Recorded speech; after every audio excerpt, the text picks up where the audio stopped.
Hey my good friends, Sam Haymart with Test Driven TV. I have spent the entire week living with the all-new 2022 Kia EV6. So today I'm going to show it to you inside and out. We're going to take it for a drive, and then I'm going to tell you what I really think.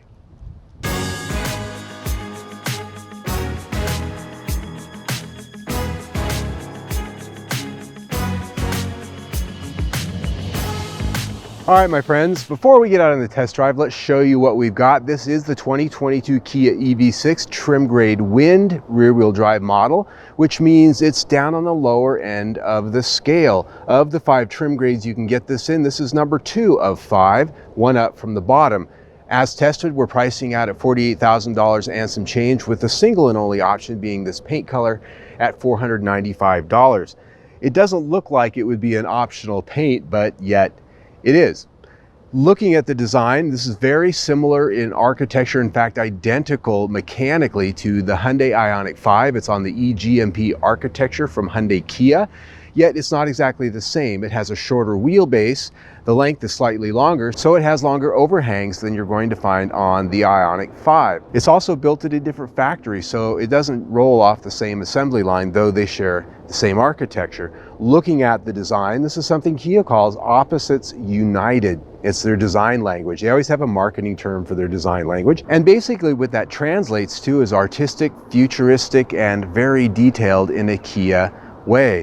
When you look at the hood here, it looks like it might open up as a clamshell with that cut line right there, but instead it opens up like a regular hood. And when you open it, underneath you're going to find all of the maintenance items and mechanicals. No motor here because we're rear wheel drive on this model, but what you're going to find is a frunk storage area under there. It's not exactly like what you're going to find under a Mustang Mach-E or a Tesla's hood, but it is a small bit of storage.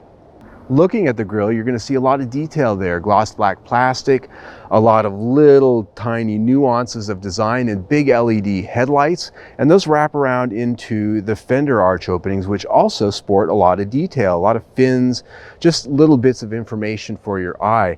The wheels on this, 19-inch alloys, very aerodynamic in their design, and when you come down the side, you can see how that lower rocker sort of kicks up into that rear wheel arch. From this angle, there's even more drama. This kick up from the lower rocker extends all the way back into the rear deck, ties into a continuous line of design. Integrated rear spoiler there, and the taillights, of course, LED. And I like the detailing here with this patterned metal trim. I think that just really adds a lot of pizzazz. Another major design element that I really want to point out is the way this window line comes up into the upper rear spoiler. It just almost looks like an animalistic marine kind of tail, like something you'd see on a manta ray, or maybe the front of a manta ray. Either way, I really like the way that has been designed and embellished to be something extra. It just really stands out. And when it comes to charging the EV6, the port is actually located right here on the back corner. Honestly, not my favorite location because it forces you to back the vehicle into wherever that charging port is. And so if you have it in your garage, that forces you to back into your garage. If you have it in a parking space in a public station, you've got to back in. I'm not a backer-inner when it comes to parking. If you are, good for you, this is your car. I always prefer that this charging port be located on the front of the car. Now this charges very easily. You have fast charging capability, level 2 of course, and if you buy the appropriate equipment, you can also charge this on your 110 home outlet, and you can see the full specs on the charging times right there on the graphic.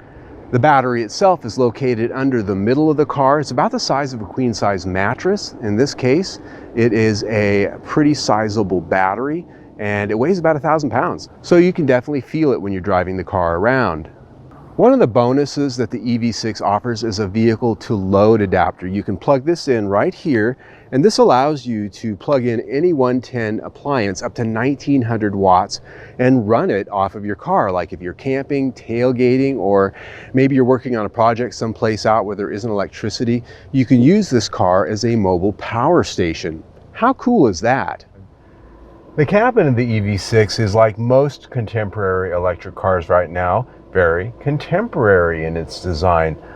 Light and airy, and a lot of recycled materials in the plastics and trim that you see here. The dash has this very interesting speckled sort of finish. It looks like it might be cloth, but in fact, It is a soft touch plastic, maybe one of those recycled plastics. It's got a nice look to it overall.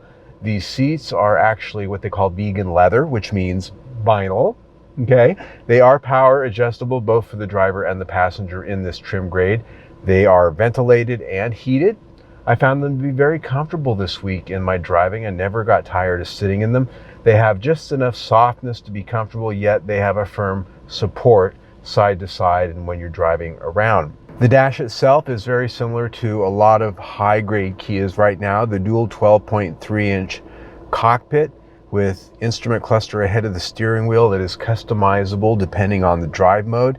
And when you flip through the drive modes, you can see some of the different colors and layouts graphically. The steering wheel itself has a nice two-tone look with buttons on it, paddle shifters for the regenerative braking. The center stack, very cool. I love this touch-sensitive display down here.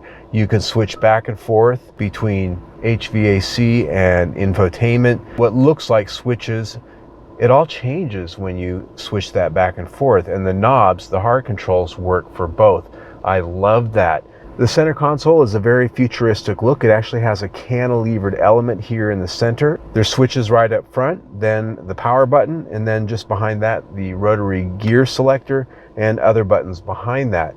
Right here is a wireless phone charger just behind here. My phone fits there. I love the fact that it can sit there and I can look down at it real quick if something pops up and I want to see what it is, and then cup holders off to the side. Storage inside here is actually pretty good.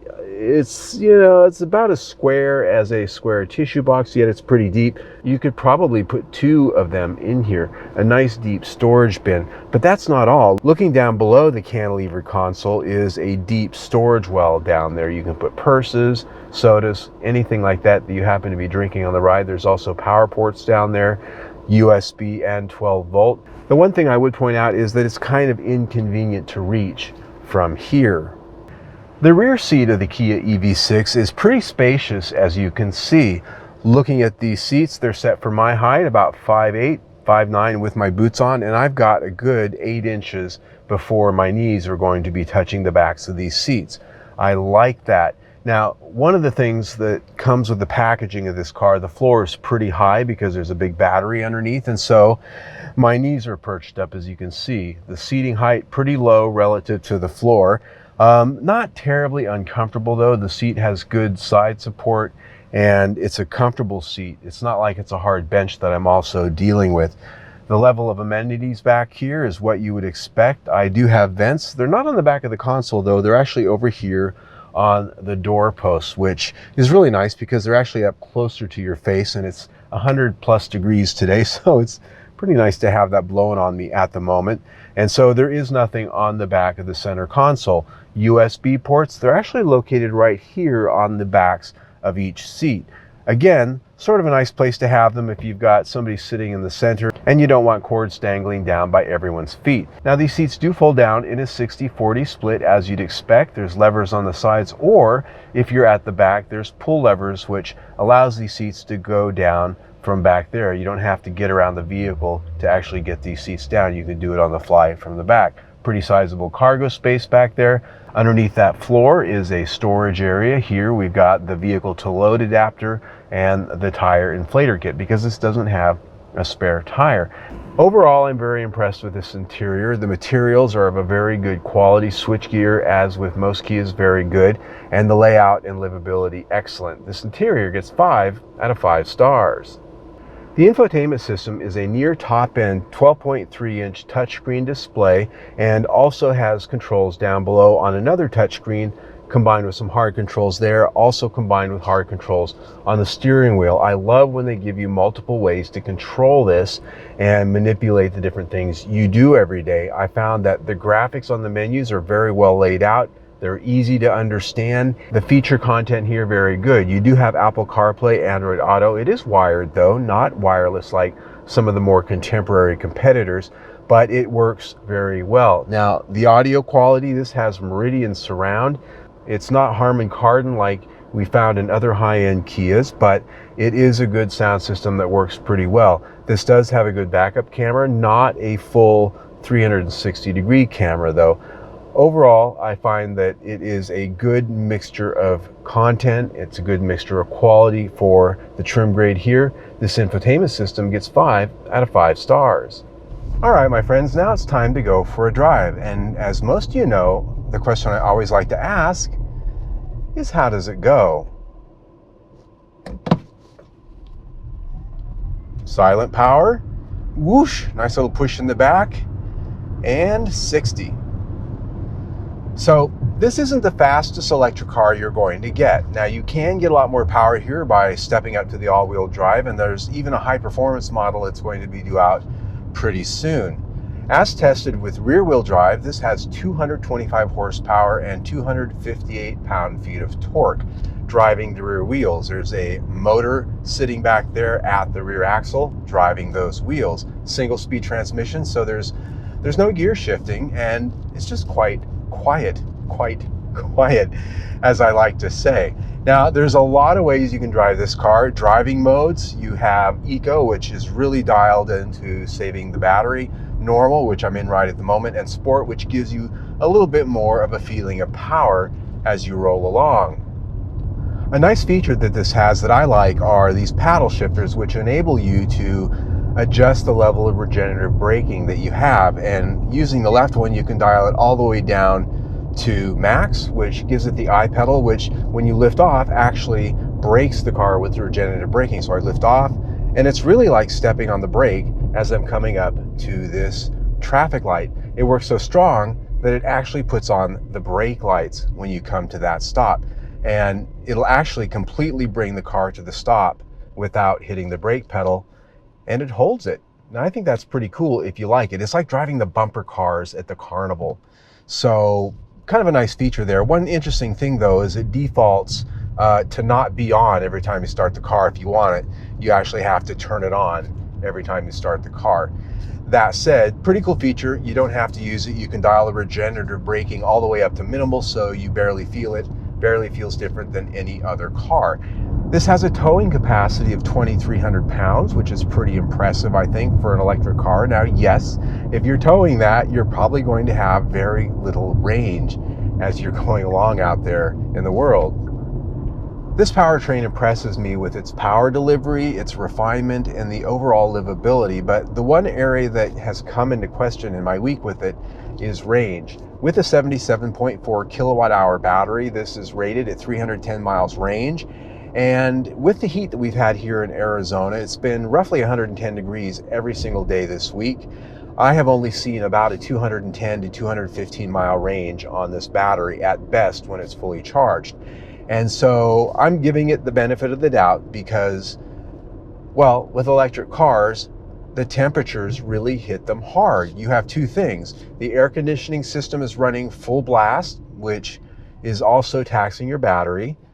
Secondarily, the cooling system for the battery itself is running to keep the battery within operable range. That taxes the battery because it's powering its own cooling system. So those two things can really affect the range on any electric car. It just really showed me a big difference on this one. And I will pair that with the fact that there is anecdotal evidence out there from other reviewers, other news sources, that the Kia EV6 is not always living up to its advertised range. Just food for thought if you're out there researching this car. My experience plus what I've also heard. That said, I rate this powertrain at 4 out of 5 stars. When it comes to the ride, drive, and handling experience, the fact that this has a long wheelbase, 114 inches, and a very low center of gravity afforded by its 1,000-pound battery pack sitting under the floor, this has a very good handling persona when you throw it into curves and around town. Very low center of gravity always gives you a not top-heavy feel, but it does feel heavy, especially when you take off from a stop, when you're bringing it to a stop. You could always feel the fact that you're driving a car that weighs about 4,400 pounds. 43 to 4,400 pounds is what the specs call for. I presume it weighs more when the battery's full. Okay, that was a joke. I'm not that dense. The battery doesn't weigh any more just because it's full. No more than a hard drive on a computer weighs more when it's full of data. It's just a range that they have on the specs. I thought that was kind of cute though. The ride on the EV6, I think, is actually better than the Hyundai Ioniq 5 that I tested recently. That car bounced around quite a bit. The suspension tuning was such that it just sort of bounced like it was on rubber bumpers. This car has a much smoother, better controlled ride when it comes to body motions. And so that's either suspension tuning or maybe the fact that this has 19-inch wheels with higher profile tires than the lower profile tires that we had on the Hyundai Ioniq 5. Either way, a much better riding car, and it's very quiet.